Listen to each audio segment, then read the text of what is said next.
నిన్న జగన్మోహన్ రెడ్డి గారు press meet పెట్టి సూపర్ సిక్స్ గురించి, సూపర్ సిక్స్కి అయ్యే ఖర్చు గురించి, వీళ్ళు ప్రవేశపెట్టినటువంటి బడ్జెట్ గురించి అన్నీ కూడా లెక్కలతో సహా చాలా స్పష్టంగా మాట్లాడడం జరిగింది.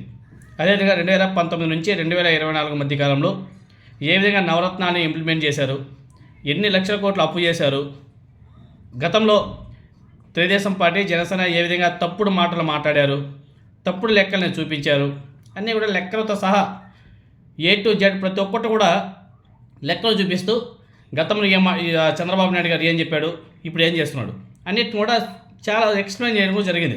చాలా సూపర్గా ఎక్స్ప్లెయిన్ చేశాడు. సూపర్ సిక్స్కి గుండు సున్నా అని చెప్పేసి జగన్మోహన్ రెడ్డి గారు చెప్పడం జరిగింది.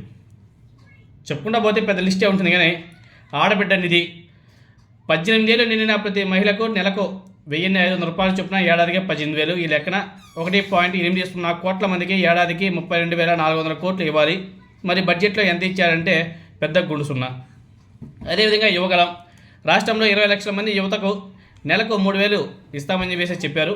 ఒక్కొక్కరికి ఏడాదికి 36,000 చొప్పున 7,200 కోట్లు ఇవ్వాలి సంవత్సరానికి. అది ఎలా ఇస్తావో, ఎప్పుడు ఇస్తావో, ఇవన్నీ కూడా జగన్మోహన్ రెడ్డి గారు ప్రశ్నించారు. అదేవిధంగా ఉచిత బస్సు గురించి, మహిళల ఉచిత బస్సు ప్రయాణానికి ఏడాదికి దాదాపు 3,500 కోట్లు అవసరం. దీని మీద కూడా బడ్జెట్లు ఎక్కడా కానీ అతి గతి లేదు. తర్వాత 50 ఏళ్ళకే పింఛన్, నెలకు 4,000 రూపాయల చొప్పున 20 లక్షల మందికి 9,600 కోట్లు కావాలి, కానీ ఇచ్చింది గుండు సున్నా.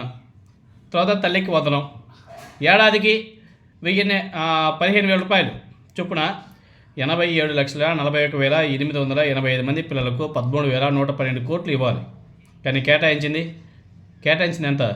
8,278 కోట్లు మాత్రమే. తొలి ఏడాది పూర్తిగా ఎత్తేసారు. తర్వాత అన్నదాత సుఖీభవ ఏడాదికి 20,000 రూపాయలు ఇస్తామని చెప్పాడు. జగన్మోహన్ రెడ్డి 13,500 వేసుకున్నాడు. మేము అధికారంలోకి వచ్చిన తర్వాత ప్రతి ఒక్క రైతుకి 20,000 ఇస్తామని చెప్పేసి చెప్పాడు. ఓకే చెప్పారు.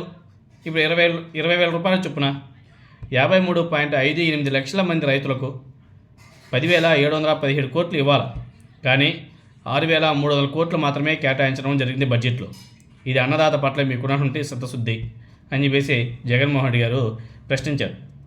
తర్వాత దీపం పథకం రాష్ట్రంలో 1.59 కోట్ల యాక్టివ్ డొమెస్టిక్ గ్యాస్ కనెక్షన్లకు 3 గ్యాస్ సిలిండర్ చొప్పున ఏడాదికి 4,000 కోట్లు అవసరం ఉంటుంది, కానీ తొలి బడ్జెట్లో 865 కోట్లు మాత్రమే కేటాయించడం జరిగింది. రెండో బడ్జెట్లో 2,600 కోట్లు మాత్రమే కేటాయింపు జరిగింది. లక్షలాది మందికి ఎగనామం కూడా పెట్టాడు చంద్రబాబు నాయుడు గారు. 4,000 కోట్లు ఎక్కడ, 2,000 కోట్లు ఎక్కడ? అన్నదాత సుఖీభవాకి 10,000 కోట్లు ఇవ్వాల్సి ఉంటే కేటాయించింది 6,300 కోట్లు, అంటే ఆఫ్. మిగతా 50% మంది రైతులు ఎక్కడికి పోవాలి? ఇవన్నీ కూడా జగన్మోహన్ రెడ్డి గారు లెక్కలతో సహా ప్రశ్నించాడు. తర్వాత ఆయన ప్రెస్ మీట్ కంప్లీట్ అయిపోయి ఇంకా ఎగ్జిట్ అయ్యే టైంలో ఎవరో ఒక విలేకరు పవన్ కళ్యాణ్ గారి గురించి ఏదో అడిగాడు. దానికి జగన్మోహన్ రెడ్డి గారు ఏం చెప్పాడు? కార్పొరేటర్కి ఎక్కువ, ఎమ్మెల్యేకి తక్కువ, ఆయన గురించి ఏం మాట్లాడతాం, ఆయన జీవితం అంతా కలిపి ఒకసారి ఎమ్మెల్యేగా గెలిచాడు, అది కూడా కలిసికట్టుగా వస్తే కానీ ఆయన ఎమ్మెల్యేగా కాలేకపోయాడు, అది ఆయన గురించి నేనేం చెప్పాలి అని చెప్పేసి ఒక చిన్న డైలాగ్ చెప్పేసి వెళ్ళిపోయాడు ఆయన. అంతే, ఆయన ఫస్ట్ నుంచి చెప్పిన లెక్కలో క్లైమాక్స్లో చిన్న డైలాగ్, అంతే కదా. తర్వాత ఎగ్జిట్ అయిపోయి వెళ్ళిపోయాడు ఆయన. నా సామి రంగా జనసేన, తెలుగుదేశం పార్టీ వాళ్ళు ఆ ఒక్క డైలాగ్ మీద అసలు ఇంకా చించుకుంటున్నారు. ఇంకా ఒకే ఒక డైలాగ్ మాట్లాడింది ఆయన, ఒకే ఒక డైలాగ్. ఆ ఒక డైలాగ్కి పెద్ద నాయకుడి నుంచి, పెద్ద జెండా కూలి నుంచి మరుగుతూనే పోతున్నారు.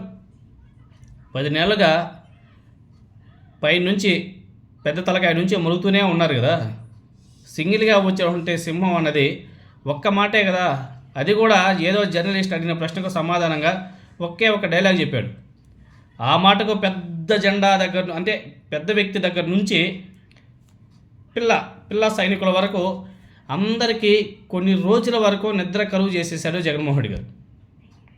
అందుకే పెద్దవాళ్ళు చెప్తూ ఉంటారు, కుక్క ఎప్పుడు అరుస్తూనే ఉంటుందంట. సింహం ఎప్పుడైనా ఒకసారి గర్జిస్తుంది.